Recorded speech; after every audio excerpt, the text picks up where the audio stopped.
Hey guys, welcome back to another interesting video on Wild Rift. So today we are back with a Zeri supplementary guide. Now I say this is a supplementary guide, but I really don't recommend you go for this build. I'm gonna explain how the build works and what is the idea behind the build. But after testing it for like a good 10 matches or so, I really think this build isn't very good. So I don't really recommend you use this build, but I'm gonna explain how it works. I'm still gonna show the gameplay for the build, and you guys can decide for yourself if this build suits your playstyle. It definitely does not suit mine because I prefer playing ADCs like as hyper carries, but this build sort of involves playing more like a half hyper carry but half like pokey kind of style where you just basically poke and land your Qs. In fact, I noticed that with this build, Zeri Qs do a lot of damage. However, her auto attacks do a lot less, so it's a lot more focused on literally just spamming your Qs, and you still have to auto attack, but your auto attacks just do a lot less damage.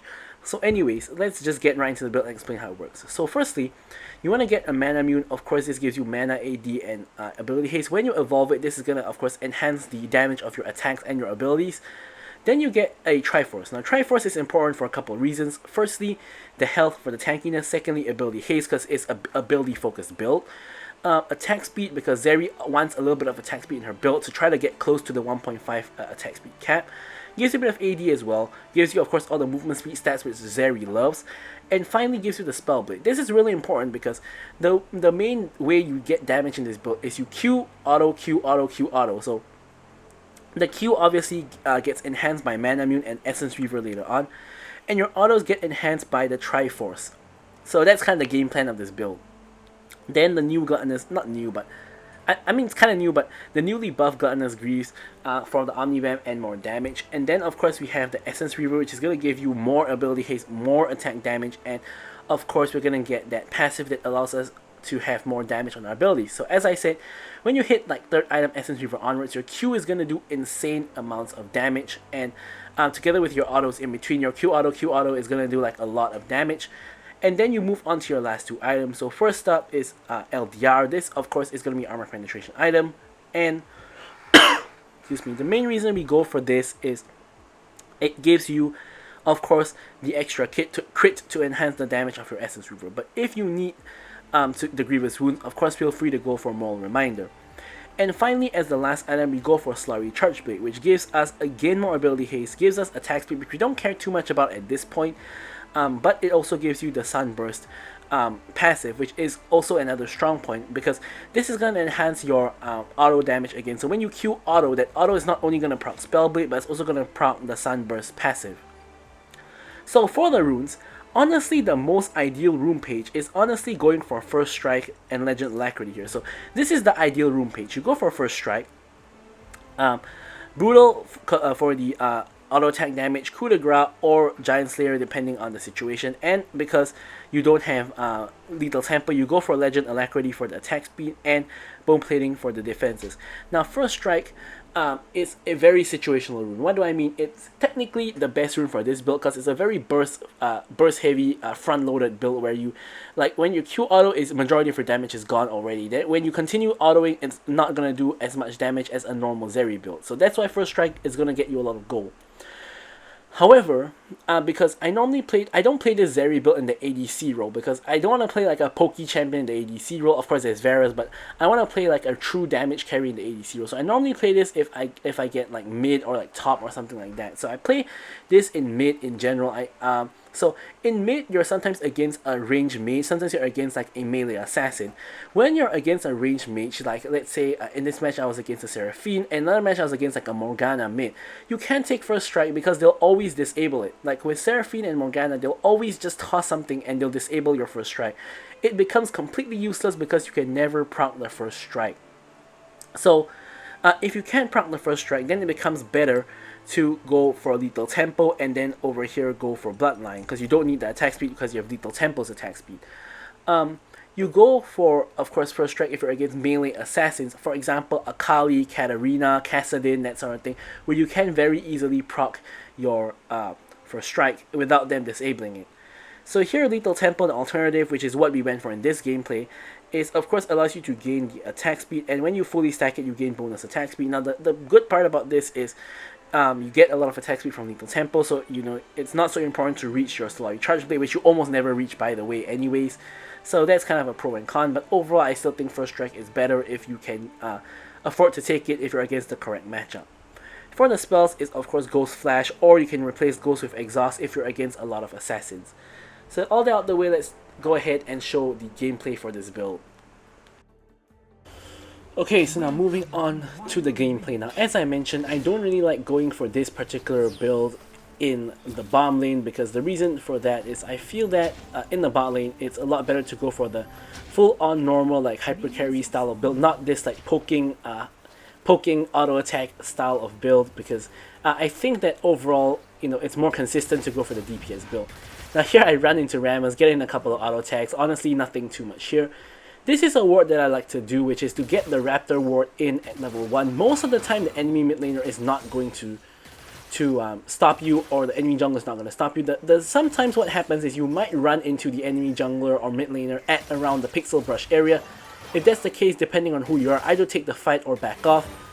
Here, Seraphine is trying her best to land poke, but we're more or less able to dodge majority of her poke, and actually the damage we take mostly from minions.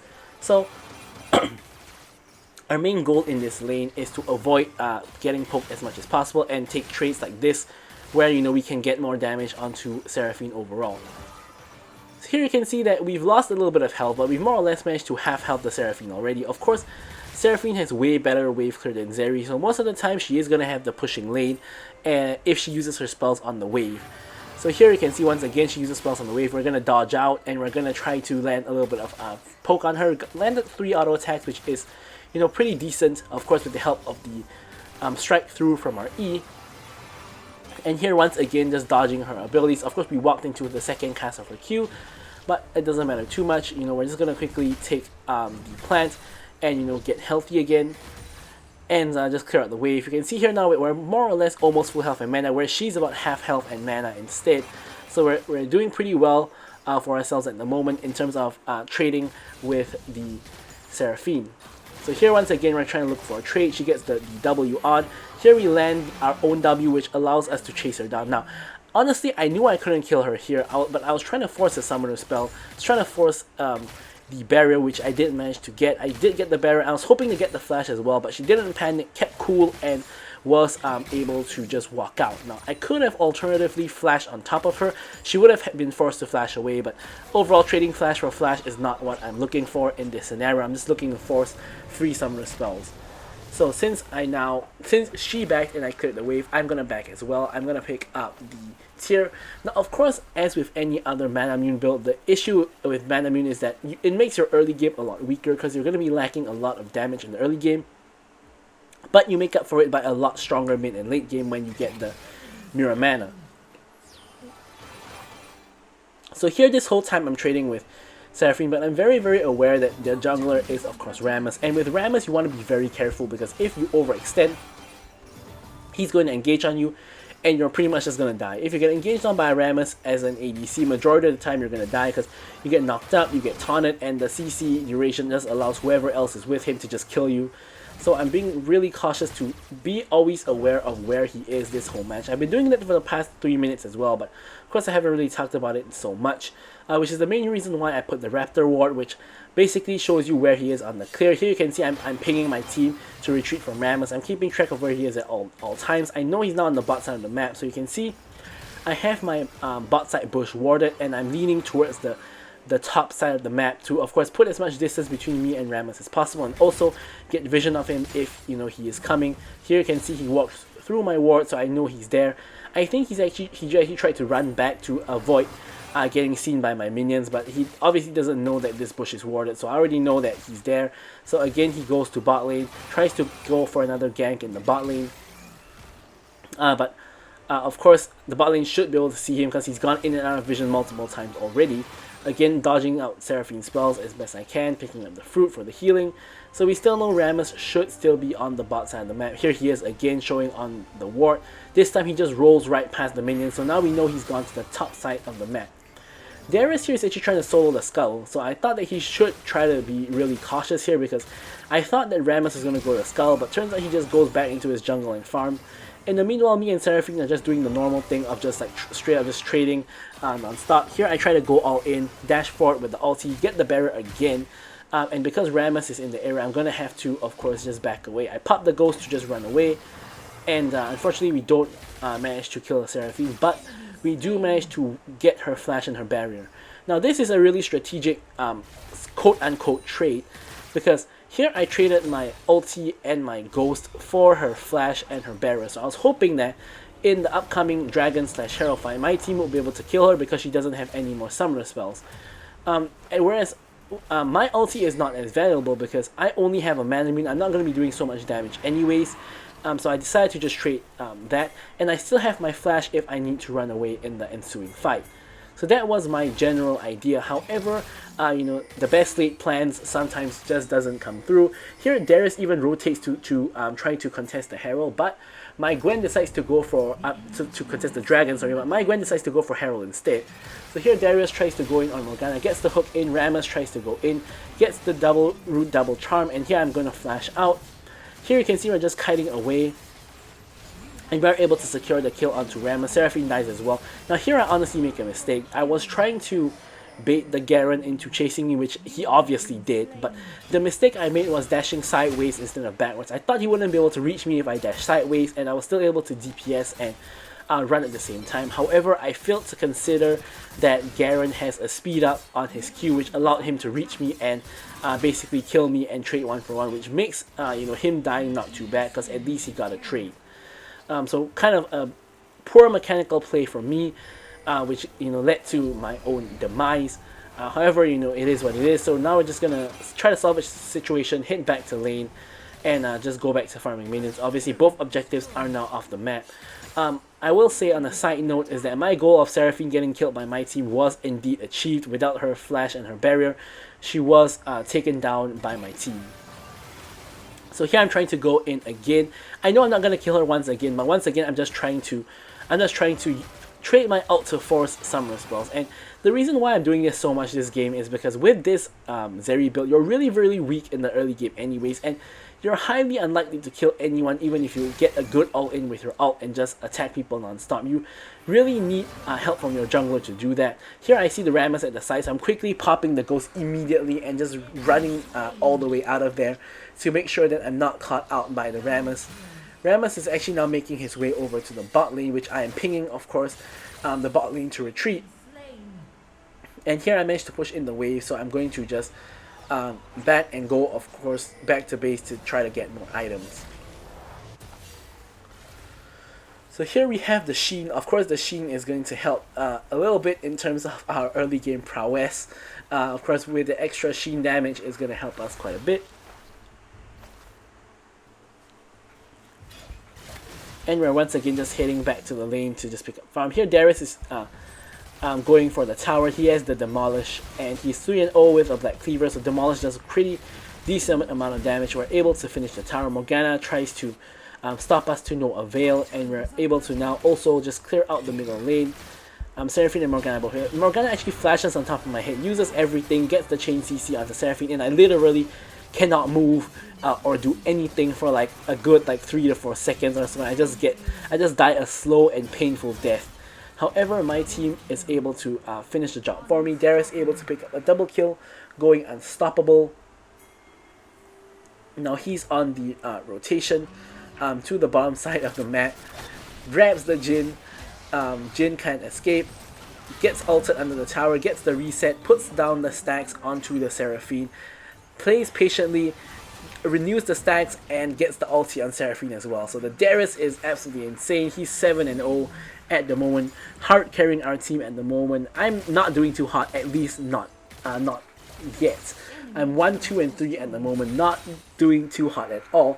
But surprisingly, despite that, if you take a look at my goal, I'm only 1k goal behind my 7 kill Darius, which, if you think about it, like the 6 extra kills worth of gold is actually a lot more than 1k. So I've actually been farming really well, despite the fact that I'm not doing too well KDA wise.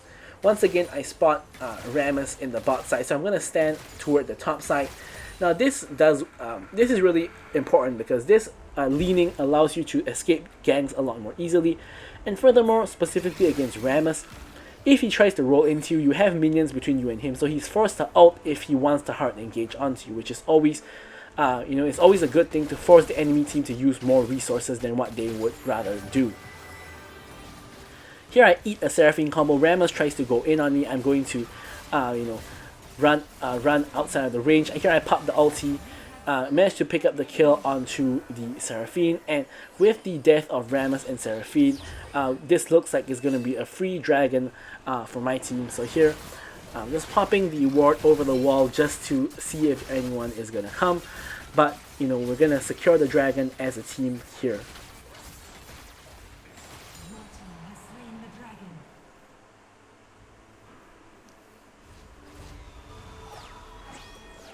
Now, if you notice, we actually have our mana mute evolved into the mirror mana by this time, so it's really good for us. Of course, we've also gotten all the components on Triforce, so we just need about 300 more gold to complete our Triforce. So we're going to try to look around the map to find farm to get to that threshold. So here we find some raptors. We're going to quickly farm these raptors.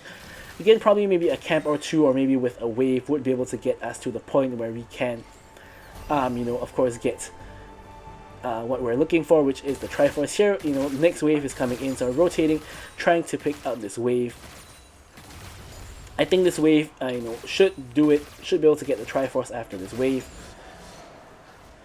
However, before we came back to pick up Triforce, it looks like we're contesting the enemy's blue buff. So here, here we're going in with the ulti and the dash. We're gonna burst down the Morgana, and here Rammus goes in.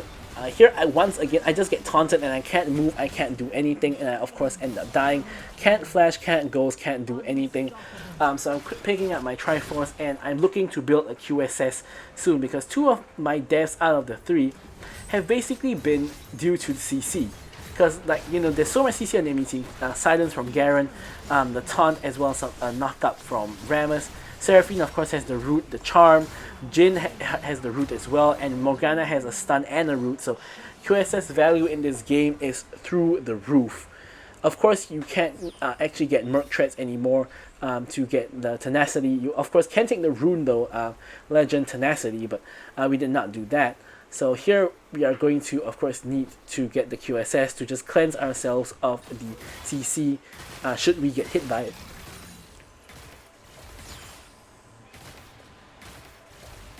So here once again in the downtime, we're just going to go ahead and farm up the jungle. I believe I have enough for QSS here, which is why I'm back in once again to pick up the QSS. Right here.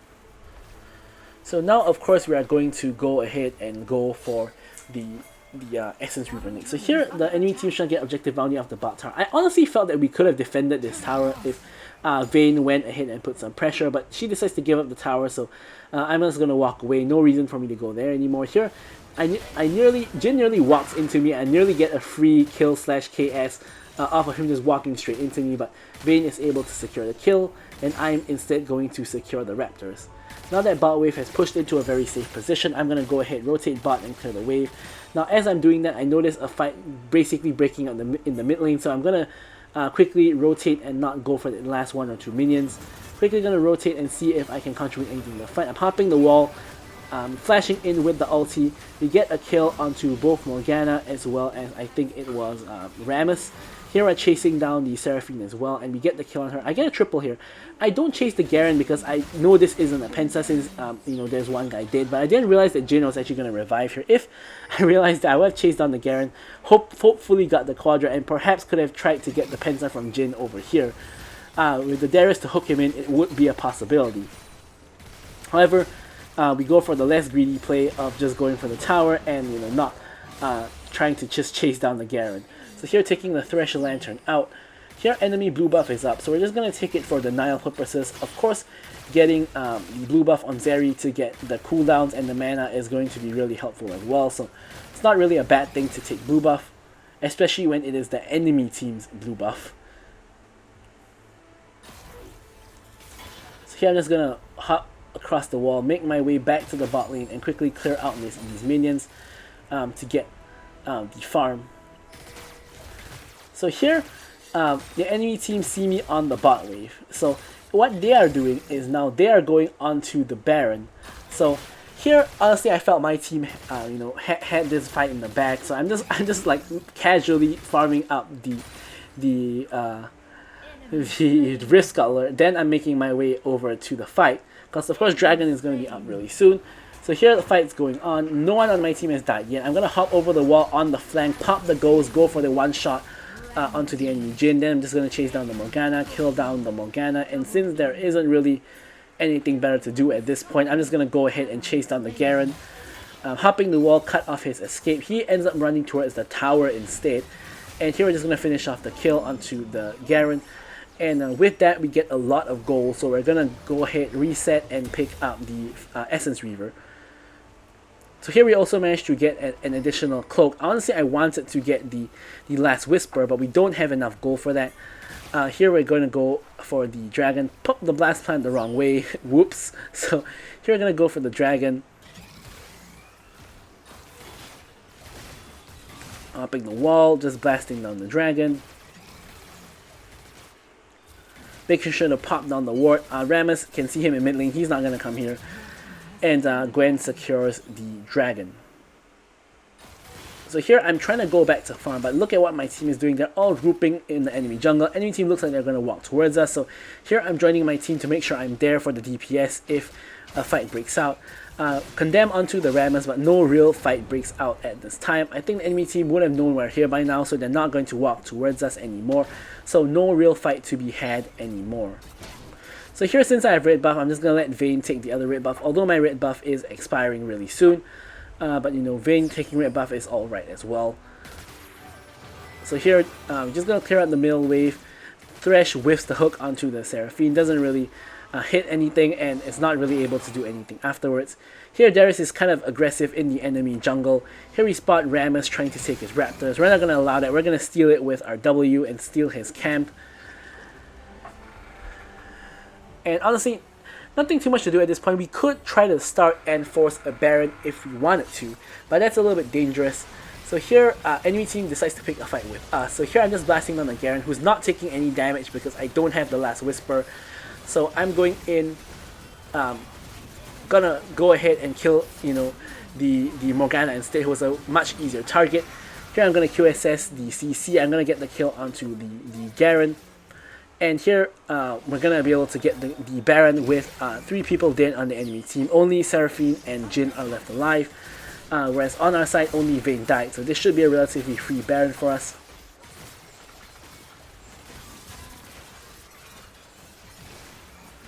And it absolutely does turn out to be a free Baron. So with that Baron, we're going to reset. Hopefully pick up either the entire LDR or at least the Last Whisper, as you see here. Of course, Elder Dragon is actually going to come up relatively soon, so we only have a very limited time to actually use this Baron buff. Now, there's two things we could do here. Number one, we could use the Baron buff to push and ignore the Elder Dragon. This should force the enemy team to defend and not go for Elder Dragon themselves, because we'll be getting all their towers if they don't defend. Option number two is we can use the Baron buff with the increased stats to instead go ahead and secure the Elder Dragon or go for an Elder Dragon fight. So here it looks like my team is trying to set a trap here at the Elder Dragon area. Once again, I managed to steal the enemy blue buff. Here it looks like a fight is going to break out at the Elder Dragon. So here my team is all just sort of grouping up. I say that, but in reality what's happening here is a kind of a split call. Vayne and Darius look like they're trying to push mid, whereas the rest of us are trying to secure the Elder Dragon. So the enemy team is kind of getting distracted here. So here, me and Gwen are DPSing the Elder Dragon, but you can see that the Darius and Thresh, as well as Vayne somewhat, is kind of distracting / zoning the Rammus away from the Elder Dragon. Now here the the Morgana actually flashes in and steals the Elder Dragon, and she's not even the jungler. So our Gwen, you know, screwed up big time, miss-smited, and manages to give the enemy team a free Elder Dragon. Now this poses a huge problem, because even though the enemy team is fairly behind with the Elder Dragon buff, it kind of makes up for all of that, and we cannot really fight him anymore. Thankfully though, there's no Baron on the map. We've removed Baron on the map already, but you know, we can't really use the Baron to take down any towers or whatnot. So we complete the LDR here, and the only thing we're able to do is we're gonna have to stall out and prevent fighting until the Elder Dragon runs out. So you can see here that what I'm really trying to do is I'm just trying to clear the minions to prevent the enemy team from taking too many charges. So you see I'm targeting the minions with my W, targeting the minions with my auto attacks, and you see we clear out the enemy minions here, and we're basically just trying to play keep away from our towers and not try to fight the enemy team at all. So here I was initially trying to go for red buff, but I noticed, the next wave's coming in, my team might get into a fight. So here, once again, trying to clear out the minions. I clear out the minions, and once again, I'm, just trying to not let the enemy push. They're all grouped together in one lane, which is the mid lane, and they're not pushing other lanes at all. So here I'm trying to get the red buff together with the Gwen, which I do manage to do. And here, this is one of the few times I'm actually using the chat function. I'm telling my team not to fight them until Elder Dragon runs out, which I've already told them just now to while I was buying my LDR to wait out the Elder Dragon. So here I'm timing how long it's gonna take for Elder Dragon to actually come out. Here I'm still typing. I'm saying that they still have like 20 seconds of Elder Dragon, and we still can fight them.